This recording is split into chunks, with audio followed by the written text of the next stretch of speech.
I got a talk proposal accepted this year, which is nice because it's been a while since I've been doing any sort of live presentations that weren't in some way advertisements for the Internet Archive.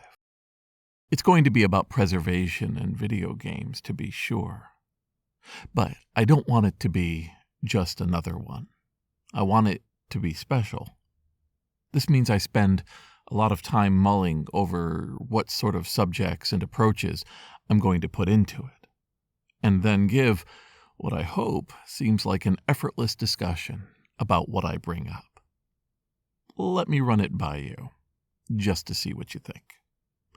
This is Jason Scott Talks His Way Out of It, a podcast about technology, history, and getting myself out of debt. Thanks to Jeff Atwood, Daniel Boyd, and the hundreds of other supporters on Patreon and elsewhere who have been supporting me and helping me get out of debt. The talk is called Tired of Winning, and what I'm going after here is trying to look past the horizon of what might be called the honky-tonk demo carnival barker version of what emulation in the browser is and what making all of these different pieces of video game history available online are. It's been about 10 years that I've been pushing this idea that we should be able to play video games in the browser and just experience them. Obviously, not just video games, but computer programs and online experiences of the past, presented to you as clickable and as easy to get to as an MP3 or a video. And you know, we did it. We did it. It's happened. We are there.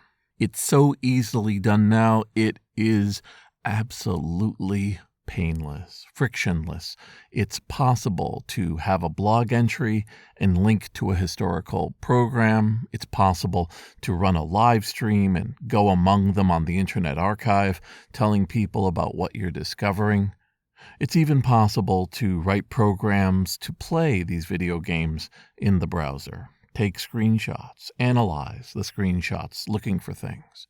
It's possible, in other words, to turn all of this video game and computer history into modularized experiences seen by machines and individuals. Are there a few stumbling blocks? Yes, here and there. The control schemes can be a little bit weird. The experience of flipping disks or doing some sort of cassette loading can be a little bit clunky. But on the whole, we're here.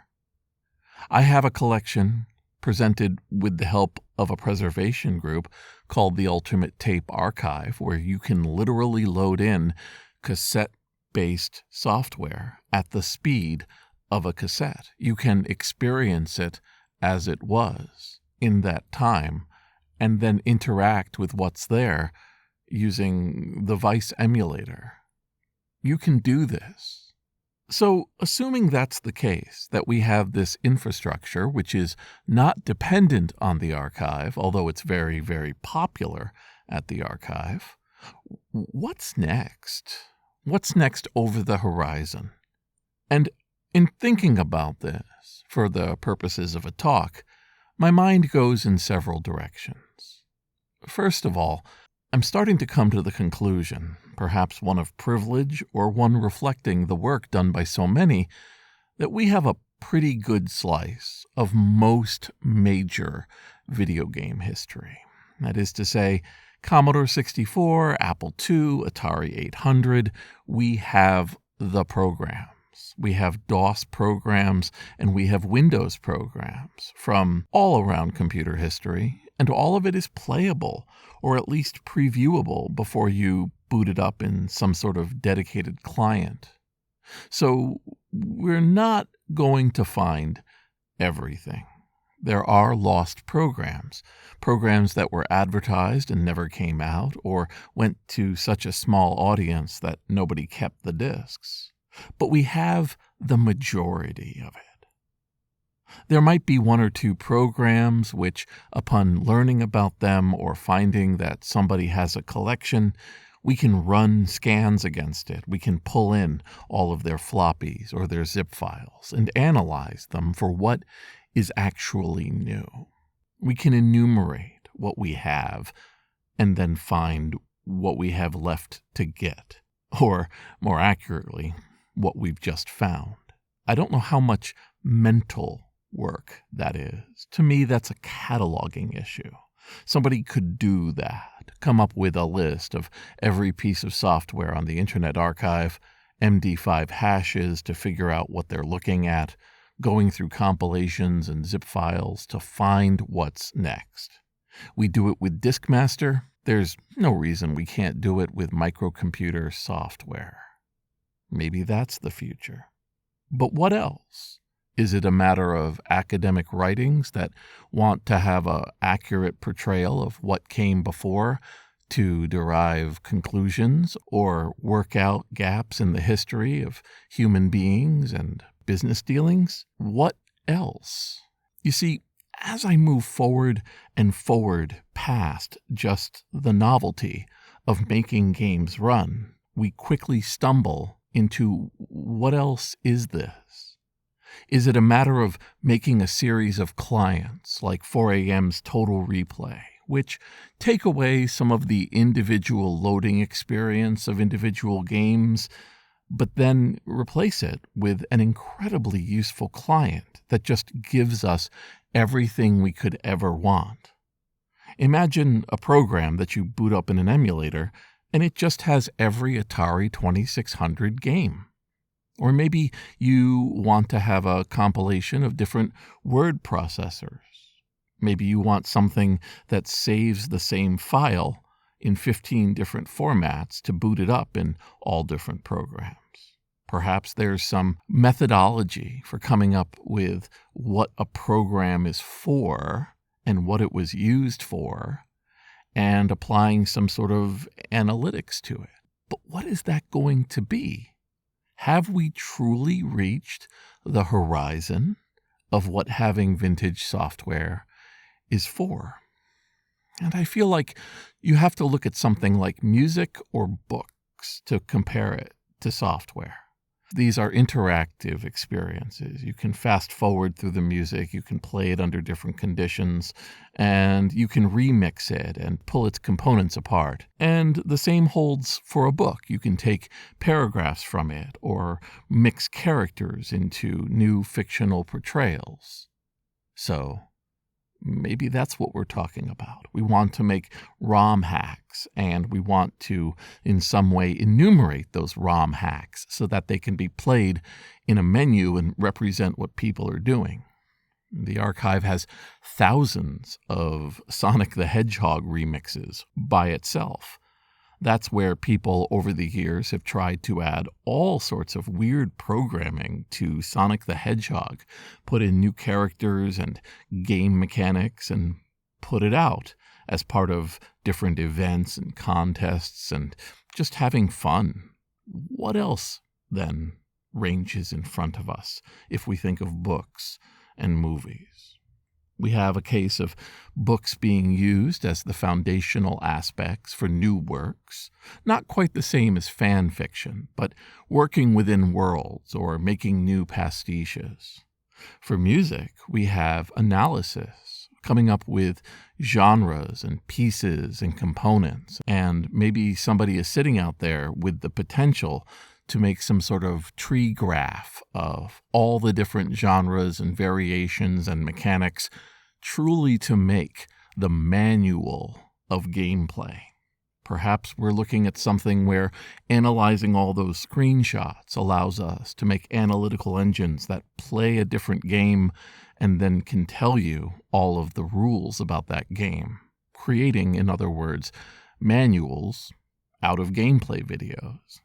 The mind reels thinking about this, and I feel like this is going to come with a generation for whom these video games do not represent nostalgic memories, but represent artifacts as cold and as cool as breaking down stone walls or forgotten structures in a half-state.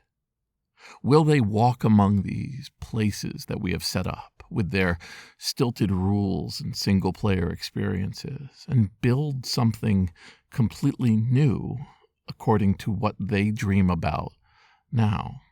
And let's pull back and say, these are all questions that I'm having.